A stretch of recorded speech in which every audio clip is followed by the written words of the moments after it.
Hello everyone, सुबह के 7 बजने वाले हैं 7:30 और आज हम जा रहे हैं गोविंद जी के टेम्पल। अगर आप भी जयपुर में रहते हैं या फिर जयपुर बहुत ज़्यादा आते जाते हैं या आपके रिश्तेदार वहाँ रहते हैं तो आपको गोविंद जी टेम्पल के बारे में ज़रूर पता होगा। तो गोविंद जी टेम्पल जो है बहुत ही फेमस टेम्पल है जयपुर का। बोलते हैं महाराजा जय सिंह ने इस टेम्पल का निर्माण करवाया था और जो उनकी जो कृष्ण जी की जो मूर्ति है, तस्वीर है, वो उन्होंने यहाँ पर रखवाई थी। तो बोला जाता है कि विश्व में 3 जगह ही जो है कृष्ण की जीवित मूर्ति है कृष्ण जी की।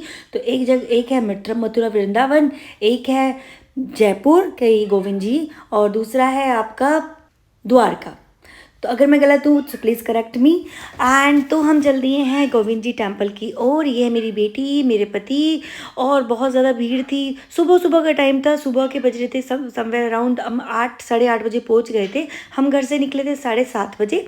तो यहाँ जाते जाते देखिए कितना सुंदर नज़ारा था।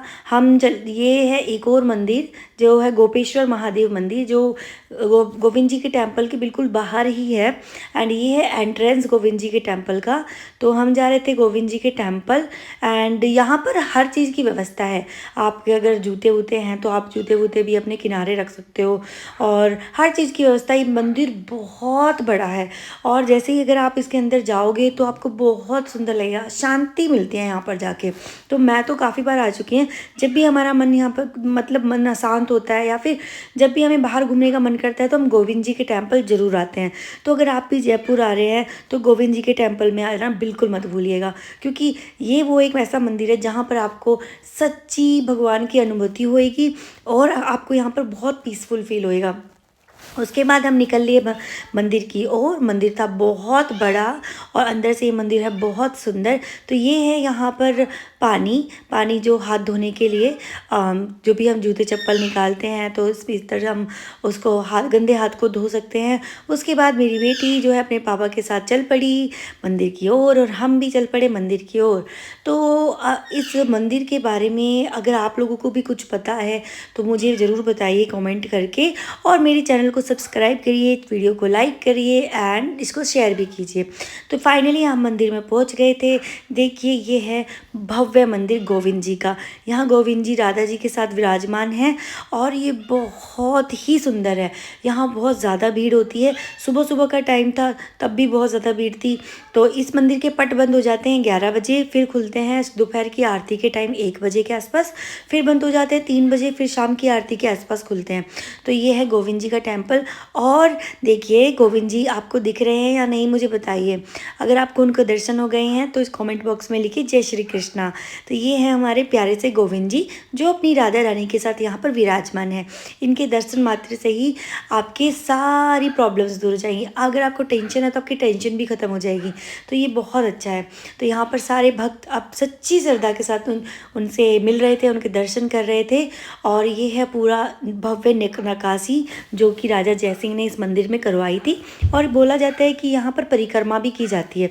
अच्छा, मैं गलत लाइन में लग गई थी तो फिर एक अंकल ने मुझे बताया कि ये गलत लाइन है, आप लेडीज़ लाइन में लगिए। तो फिर मैं घूम के लेडीज़ लाइन में गई और वहाँ से मुझे कान्हा जी देखो कितने प्यारे लग रहे हैं, है ना। जब भी कान्हा जी के टेम्पल में जाओ तो कान्हा जी के चरणों के दर्शन जरूर करना और कान्हा जी आपकी आंखों में ज़रूर देखना। ऐसा लगेगा जैसे वो आपके लिए ही बैठे हैं, बस वो आपको ही देख रहे हैं। तो ये है माता राधा रानी, उनके साथ जो बैठी हुई है।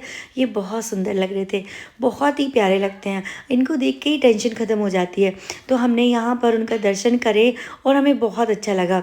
पीछे मुड़ के देखा तो बहुत ज़्यादा भीड़ इकट्ठी हो गई थी। फिर हमने सोचा चलो परिक्रमा कर लेते हैं। फिर हमने परिक्रमा करने की सोची।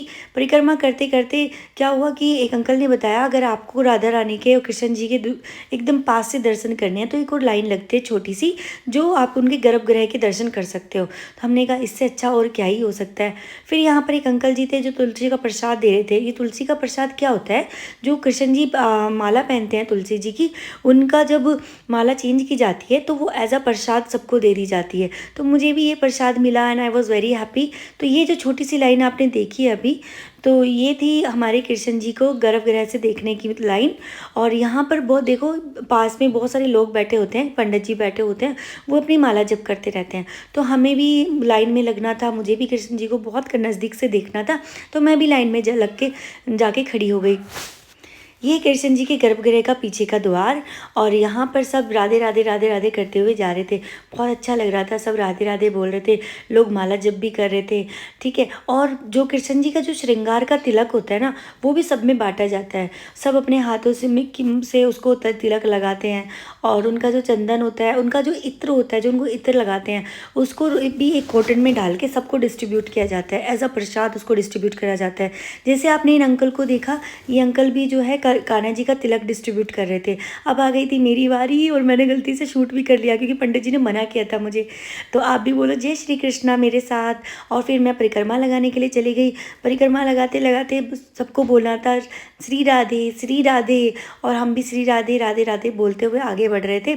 आगे बढ़ते बढ़ते मेरे पति जो है वो मेरा वेट करने लगे थे बालकनी में बैठकर, और मेरा मन कर रहा था यहाँ से निकलो ही ना, क्योंकि इनकी भव्य नक्काशी और कृष्ण जी का एक मतलब, जब भी आप किसी मंदिर में जाते हो तो आपको भगवान की अनुभूति जरूर होती है ना। कहते हैं भगवान हर जगह होता है, नो डाउट भगवान हर जगह होता है, पर जैसे पंखे की हवा लेने के लिए आपको उसके पास जाना पड़ता है, वैसे ही भगवान की अनुभूति लेने के लिए आपको मंदिर जाना पड़ता है। तो कभी देखो कितनी भीड़ हो गई ना, तो जैसे भी कभी भी अगर आपको लग रहा है आप अच्छा फील नहीं कर रहे हैं, कुछ नेगेटिव थॉट्स आपके पास आ रहे हैं, या किसी चीज़ का आंसर आपको नहीं मिल रहा है, तो अपने पास के किसी भी मंदिर में जाके 5 मिनट जाके आंखें बंद करके बैठ जाना, आपको अपना आंसर ज़रूर मिल जाएगा। तो यहाँ पर मैंने अपने दर्शन कर लिए थे, और अब हो गया था एग्ज़िट का टाइम, और हम जाने लगे थे।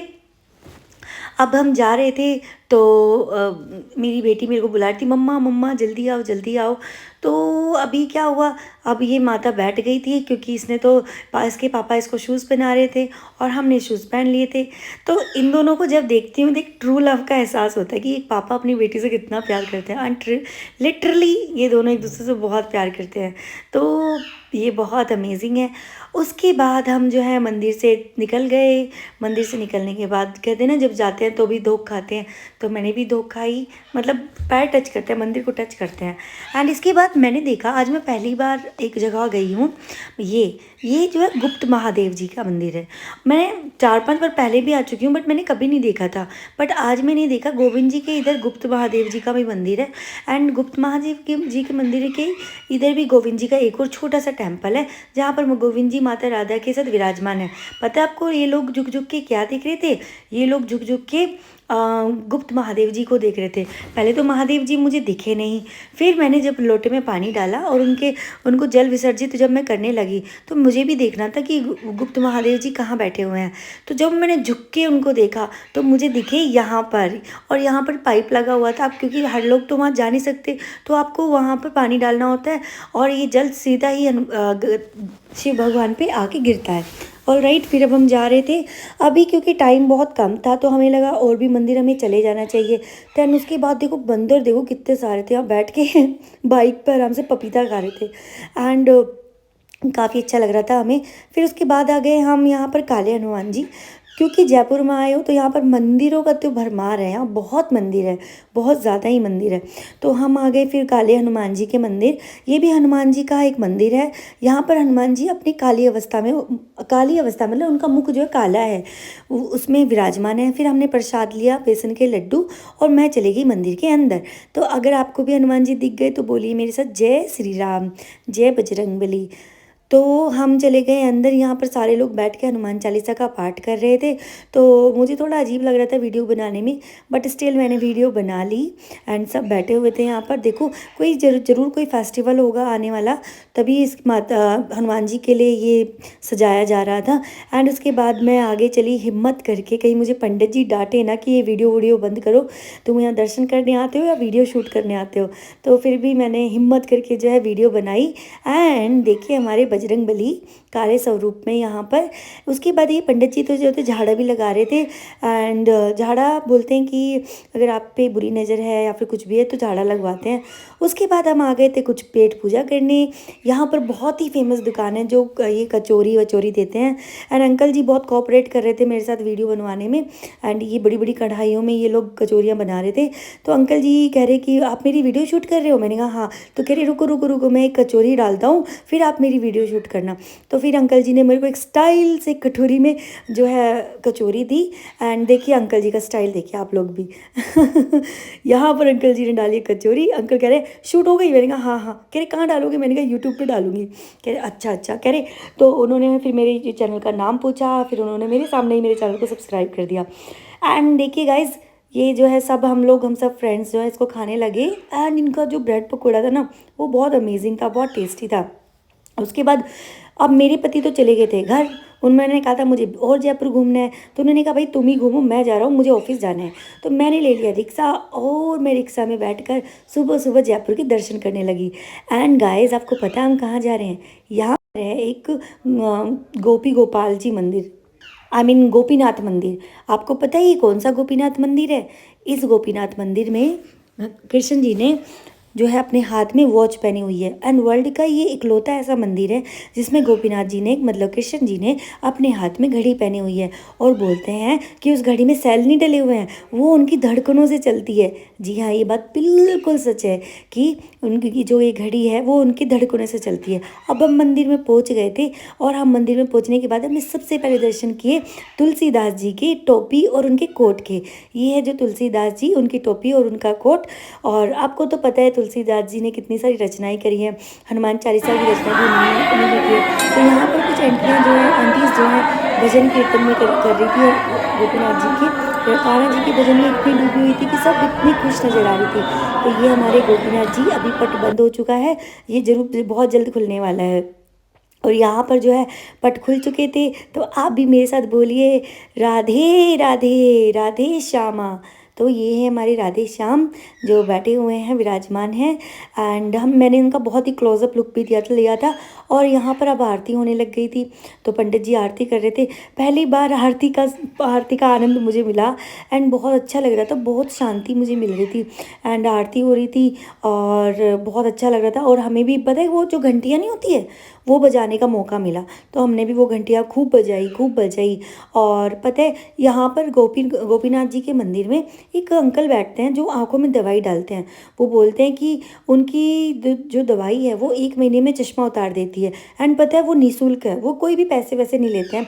जितनी भी बूढ़ी अम्माएँ होती हैं, जितने भी लोग हैं जो चश्मा उतरवाना चाहते हैं, वो यहाँ इनके पास आते हैं और चश्मा उतरवाने के लिए दवाइयाँ डलवाते हैं रेगुलर बेसिस पे। तो मैंने इनको बोला देखो मैं रेगुलर बेसिस पे तो नहीं आ सकती हूँ।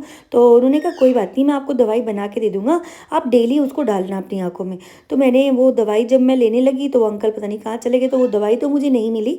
बट मैं नेक्स्ट टाइम ज़रूर जाऊँगी और वो अंकल से मैं दवाई ले लूँगी। तो यहाँ पर आप कान्हा जी के दर्शन कीजिए। एंड देखिए ये मंदिर कितना सुंदर है, पुराना है बट बहुत सुंदर है। यहाँ पर आंटीज़ बैठी हुई हैं, भजन कीर्तन में लगी हुई हैं। और एक छोटे मंदिर इनके आसपास बने हुए हैं। और उसके बाद जो है हमारे मंदिर के दर्शन होने के बाद हम चले गए थे पुरोहित जी का कटला। अब पुरोहित जी का कटला क्या है? ये क्या है, होलसेल मार्केट है। मतलब होलसेल मार्केट भी नहीं बोलूँगी, जैसे अपने यहाँ चांदनी चौक है, दिल्ली में चांदनी चौक है सूटों की मार्केट, तो वैसे ही यहाँ पर ये मार्केट है। क्योंकि मैं बहुत जल्दी आ गई थी तो बहुत सारी दुकानें बंद थी, पर आगे जाके बहुत सारी दुकानें खुली भी थी। देखो ये अंकल अभी खोल ही रहे थे दुकानें, तो काफ़ी सारी दुकानें खुली भी थी। तो मैंने थोड़ी बहुत यहाँ से शॉपिंग करी और उसके बाद हम चले गए घर। बाय।